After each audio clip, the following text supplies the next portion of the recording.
Hello and welcome to our broadcast. I'm your host, Brett Barrow, founder and CEO of HerFeed. As a reminder, the information provided during this event is for informational purposes only.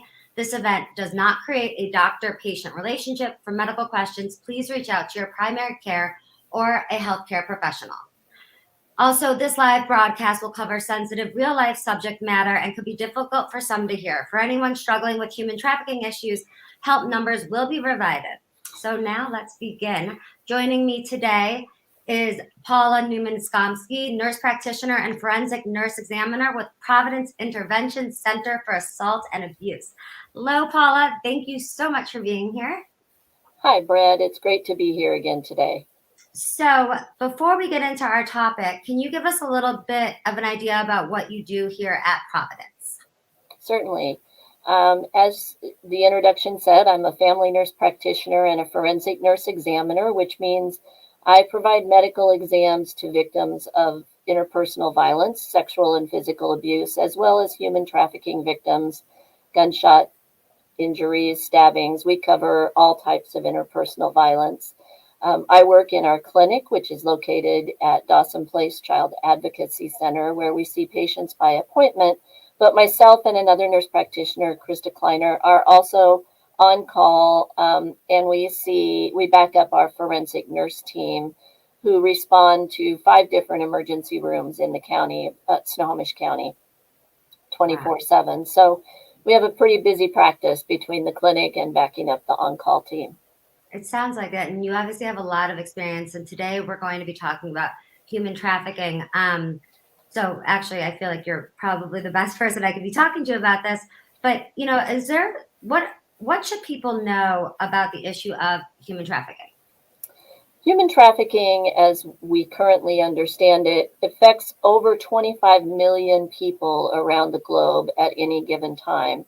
A lot of people think that human trafficking only happens in third world countries, but it happens everywhere, even in small neighborhoods throughout the United States. And large cities have all different types of human trafficking. The human trafficking that we are most used to taking care of are sex trafficking victims, but we know that labor trafficking is also happening all around us. And what are some of the signs that people can look for or identify in terms of when a person might be a victim of human trafficking? So for sex trafficking victims, things that might appear are people being homeless but having designer clothes or designer bags or jewelry or fancy nails. That may be an indication that somebody is being trafficked. For labor trafficking, victims who can't leave their work site. You never see them anywhere but at work. They maybe don't speak English. They may have injuries that are unexplainable or health conditions that don't get treated. Those are typical signs of possible human trafficking in the labor industry. For those of us who see patients in the emergency room, they may have previous fractures that didn't heal appropriately, for example, or long-term illnesses that aren't addressed. How does like human trafficking actually happen? Like what happens to these victims basically? Well, a lot of times, the movie industry tells us that people are kidnapped and forced into either labor trafficking or sex trafficking. But the most common way for people to get involved in sex trafficking is through manipulation and coercion and fraud, honestly. And those 3 elements have to be proven for adult cases of trafficking to go forward into court. But for children, you don't have to prove fraud, force, or coercion. It primarily happens with manipulation. Pimps or traffickers will promise job opportunities that don't come to fruition. So like an acting job or a dancing job. And then they find out that they're actually being sold for sex. In the labor world, they may offer an opportunity in another country for better employment. And when they get there, they find out that they're actually trapped in a warehouse or forced to work in construction or landscaping or someplace, but the employer or trafficker holds on to all of their documents so they don't have access to try to leave if they want to do that. They're usually taken to a place where they don't know the resources, and they may not even know that what's happening to them is illegal. So that's some of the ways that happens. So well, actually, we just got a question from the audience. So the question is, I witnessed a younger girl and older man going into a TJ Maxx. She was in a swimsuit in January, nothing else. Is that a sign that I should have called the police? What if I call and I was wrong? So that is a concerning sign. I mean, January is not really appropriate swimsuit weather, especially if in northern hemisphere.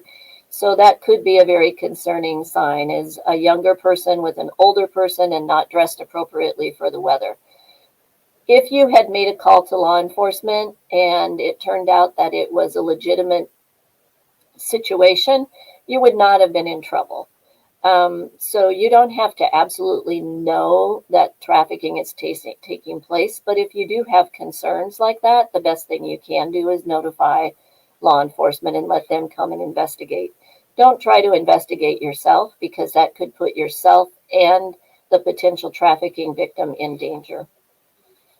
So I mean, you're sort of touching upon this already, but with this question, but what should someone do if you suspect that they know someone that is a victim? Call authorities? Call authorities. That's the best thing you can do, and provide them with as much information as you can about where this is taking place, who the people involved are, and what your concerns are, and let law enforcement investigate. So, how do people who have been victims of trafficking recover from their trauma? Because I mean, obviously, it sounds like it's very traumatic, and I would imagine that that type of life is traumatic. So, how do they recover? Once they get to a safe place, it takes a long time. Oftentimes, victims of trafficking have been sexually or physically abused since they were young children in their own home. That's one of the highest risks of being trafficked, is child abuse in the home. So they have years and years of trauma to work through, and it takes a lot of therapy to recover from being trafficked. Oftentimes, they have chronic health conditions or injuries that never healed appropriately that need ongoing treatment, and that may take some time as well. So it's a long road for recovery, but it is possible. And people have recovered from trafficking and gone on and lived very productive lives. That's inspiring, and that gives us, I think, all hope. I mean, I know that so many of us have been impacted in different ways from this pandemic. Has the pandemic had an effect on this issue, making it worse, better?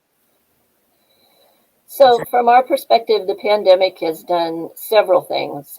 It's made it harder for us to identify potential victims. A lot of trafficking has gone farther underground because everything's been shut down for a couple of years, basically. So, trafficking is happening a lot more on the internet. In fact, I just pulled some data this morning from the Polaris Project, which is an excellent website to go to if you want to know more about trafficking. And online recruitment over the last 2 years has increased 22 to 25%. Wow. And recruiting through Facebook and Instagram has increased 125% through Facebook, 95% through Instagram. Wow. So people are being recruited and manipulated through those online social media outlets at really a shocking number. That's a huge increase in just 2 years. We've also seen a big increase in families recruiting or selling their own family members. And it's believed that a lot of that is for survival because of unemployment, not being able to work. So sex sells, unfortunately, and you can make a lot of money. And so family recruitment has gone up 47% in the last 2 Wow. years. That's astonishing. And you think about it, and family is who's supposed to love and protect you, but we've seen a dramatic increase in trafficking through families. That's scary and horrifying. In terms of okay, so if they're using Facebook and the internet to find their victims, maybe I am completely ignorant, but how are they once they find the victims? If there were stay-at-home orders or whatever, how are they actually selling, I guess, or trafficking the victims? Like, how are they also using the internet and apps and stuff like that? Or They are. Online pornography is one way to sell someone, but a lot of times they make arrangements to meet them at different locations. Even though we have shutdown orders, there's still places that you can go. And so they will arrange to meet them at a said location, and that's where the trafficking piece will take place. that's so scary. So we got another question actually from the audience. Who is at risk of becoming a victim of human trafficking? You kind of touched upon that before, but Sure. Almost anybody can be a victim of human trafficking, but there are certain risk factors that put people at higher risk to be manipulated into trafficking.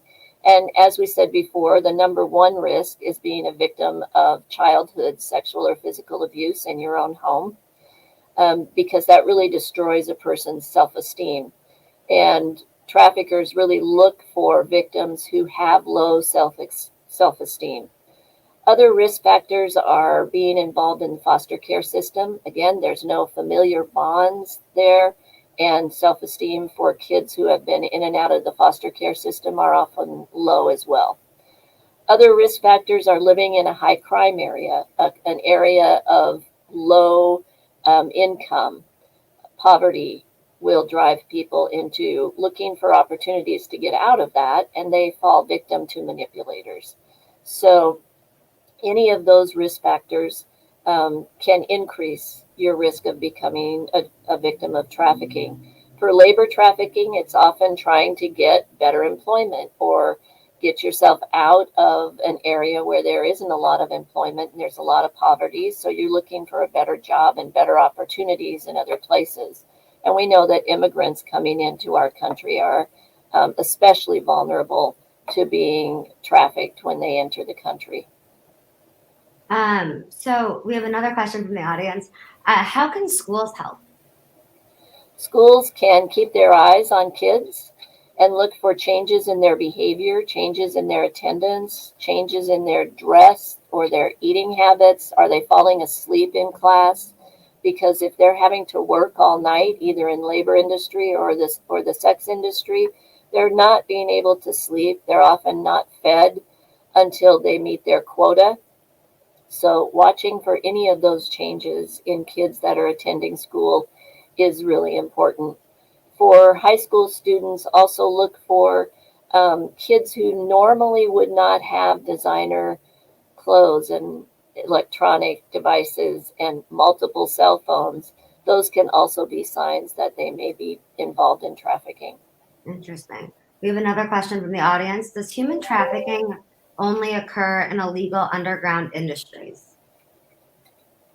No, it also occurs in legal industries, but the act of trafficking itself is illegal. But it does happen in our restaurant industries, which are legal industries, in our nail salons, in landscaping, in construction, in the hotel industry. Those are all legal industries, but there's illegal activity going on in those industries through labor trafficking and sex trafficking. Um, how do you have any? I mean, this is such a scary topic, and but are there any patient healing stories that stand out to you in terms of something that might be a little bit more uplifting and giving us all hope? Sure. Well, I said, the newest statistic is that family trafficking has increased 47%. We also know that 40% of victims actually get help through their family and friends. So it's not all gloomy on that part. As far as personal stories, I have worked with multiple different women who have experienced sex trafficking for years. Sometimes there's a couple of women that I've worked with who have been on the streets for 40 plus years, and they have been able to fully recover from that. They are fully employed now, and a couple of them that I know have actually gotten married and have very successful marriages and relationships moving forward. But it took a long time for them to recover to the point of being able to get in a relationship again and trust and be successful. I mean, that's incredible that there's actually like some very positive, like uplifting stories out of all of this. But as you were saying that, I just started thinking, we've talked a lot about how to identify victims. Are there any stereotypes in terms of the actual traffickers? Oh, there are lots of stereotypes. The pimp on television that's all decked out is a very typical stereotype, but that's not what we see a lot in local areas. Most of our traffickers look like just your normal neighbors. They're not all flashy and don't wear a lot of bling. They want to fly under the radar as well. So, stereotypes aside, what we regularly see is people who just look like your neighbors or your coworkers, and you may not even know that they are manipulating people and taking advantage of them. Is there, are they, I don't know if you know the answer to this, but are they just bad people? Are they trying to make money? Like, how or why do you think these people are doing that? They're just predators? Some of them are predators, some of it's survival. If you live in a high poverty area and you need to make money, sex sells, unfortunately. I mean, we use sex to sell everything in this country, from toilet paper to Toyotas. If you look at commercials, there's a lot of sexual innuendos in those.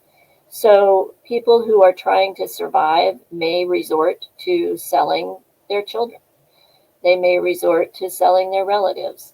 And I think that that's one of the reasons why we've seen such an increase in family recruitment for trafficking is people are trying to make ends meet. Our economy, has been suffering, especially the last couple of years through the pandemic. And so some people have resorted to this out of living in poverty.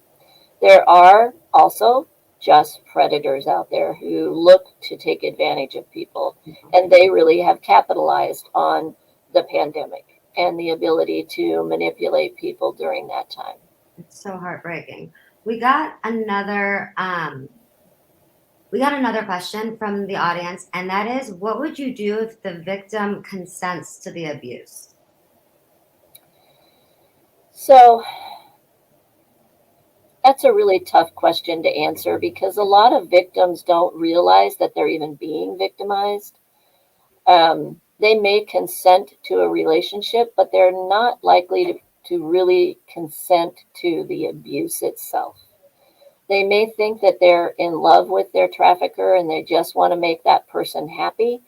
But if you got them away from the situation and they had other options, would they still consent to that same behavior if they had other opportunities or other options for a better way of living? I think the answer to that is no. They would not want to consent to the kinds of physical violence they sustain, the emotional and mental trauma they sustain. I think that they would all choose a better way of being. So I don't think it's really hard when you say if they consent to the abuse. Nobody's really consenting to abuse. Yeah. In terms of community resources, what types of services are there? That was another question from the audience. We've gotten a lot today. We have. So locally, in almost every community, there's a domestic violence center around, and a lot of times those programs will have services for trafficking victims as well. You can always reach out to your local sexual assault center. They will have resources available. Housing is the number one needed resource across the country in order for people to safely get out of trafficking situations and recover. and it is very limited. There is not a lot of funding nationally for housing programs to help victims get out of trafficking situations. So I am fortunate enough to have a nonprofit here in Everett called Peoria Home, where we do provide a 2-year residential recovery program for adult women trying to exit the sex trade. But it's all fully funded just by donations. There's no federal funding for that. It's very difficult to find safe places for victims to go across the country.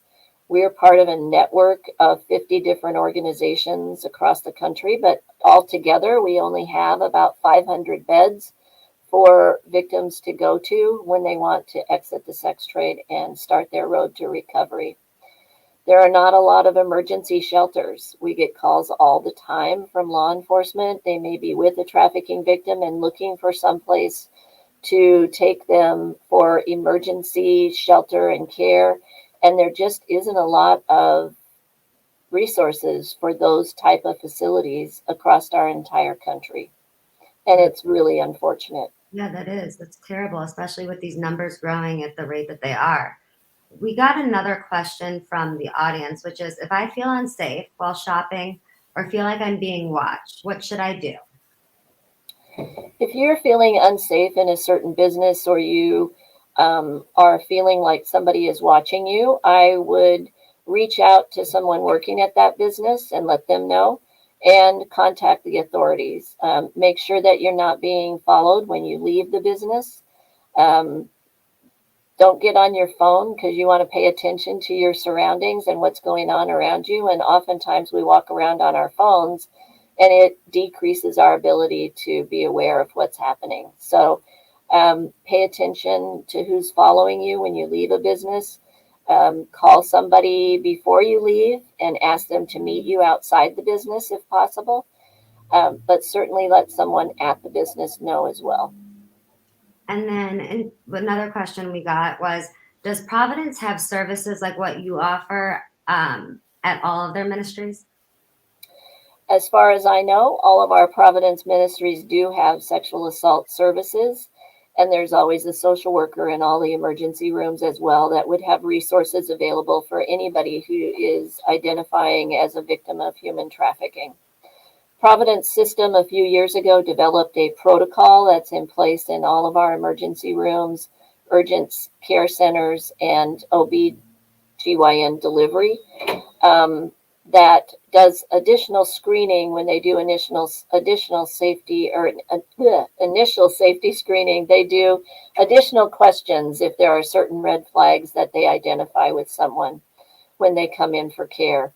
So that screening tool then prompts a flag in a patient's chart and a call to the forensic nursing team or the social workers in the emergency department to help do some further talking with that patient to determine if indeed they are in a safe place or if they need services. Actually, on that question, like on that note, I know that because we've spoken before that Peoria Home offers ongoing treatment and support. Is that something, would that be the next step if someone were to talk to a social worker or needed It's assistance? possible, yes. Peoria Home could be a next step. We also have in Snohomish County anyway, a youth shelter called Cocoon House. So juveniles can, under the age of 18, can go there for shelter if they are being trafficked. And they have caseworkers there specifically trained to help them in their recovery. Uh, what, in terms of, I know Peoria Home actually helps these women get more, feel, uh, I guess, heal and then also get more sort of acclimated to the where they live and help them with like job resources and things like that. Can you sort of touch upon that a little bit? Sure. So at Peoria Home, we offer 2 years of rent-free living while women complete addiction therapy, trauma therapy, education if they need to, because a lot of women in the sex trade have been on the streets for a long, long time, and they may have not graduated from high school. So we help them complete a GED. If they want to go back to college, we'll help them get that started. We also offer life skills, even as basic as planning a budget, going shopping, cooking meals, because a lot of those skills women don't have if they're surviving on the streets. So we have life skills classes, and then we also help them re-enter into society. We'll help them with safe housing and job opportunities and job skills. That's incredible. What you are doing is such a gift to, the entire area and also to these women, because obviously it sounds like there are not a ton of resources out there. There are Um, not. we are getting close to the end of this, and so before we sign off, is there anything else that you would want to tell us about Peoria Home, or even about how to help fight human trafficking? I think the best thing that we can do to fight human trafficking is talk about it. It needs to come out of the shadows. Local communities need to recognize that this is not something that just happens in Thailand and Cambodia and other countries around the world, but it is happening everywhere here in the United States. It is mostly concentrated, if you look at the map on the Polaris website, along the seaboards, the sides of the country, but that's because those are port communities. It's easy to bring people in from other countries. There's major airports up and down both seaboards. So it's easy to transport people. But trafficking even happens in the Midwest, in the small towns in the Midwest, where you wouldn't suspect it. It happens everywhere. We know of girls locally that attend high school all day long. They go and they take care of a couple customers before their parents get home at night, and their parents don't even know. Wow. So we know that this is happening everywhere. And even if prostitution is not something that you recognize in your community where you live, it's possible that people from your community may be recruited to go other places. Because they may not be as aware of manipulative behavior, and they may trust everybody that they meet. So it's important to talk to kids and young adults about the dangers of being in contact with people that they don't personally know. Um, Especially with the increase in online recruitment, we know that people could be anywhere in the United States and talking with a kid in a video game or through Instagram or Snapchat, and convince them that they are a 17-year-old and instead they're a 35-year-old male. So just really talking with your kids about online safety, um, safety in general, and boundaries. And if somebody is physically or sexually abusing you, speak up about it and let a safe adult know so that someone can help you with that. So it's really about awareness and keeping your eyes and ears open about what's going on around you and what's going on in your community. That's incredible advice. Thank you so much, Paula, for being here Yeah. again today. And thank you to everybody for sending in so many of your questions, which were so incredible, and for joining us. Um, to learn more about our initiatives, programs, services, and ways to give, or if you are looking for medical care, please visit providence.org, and make sure to follow us on social media at Providence Health System for LinkedIn, Facebook, and Instagram, and under Providence on Twitter. Thank you, everyone, for being here, and we will see you soon. Bye. Bye.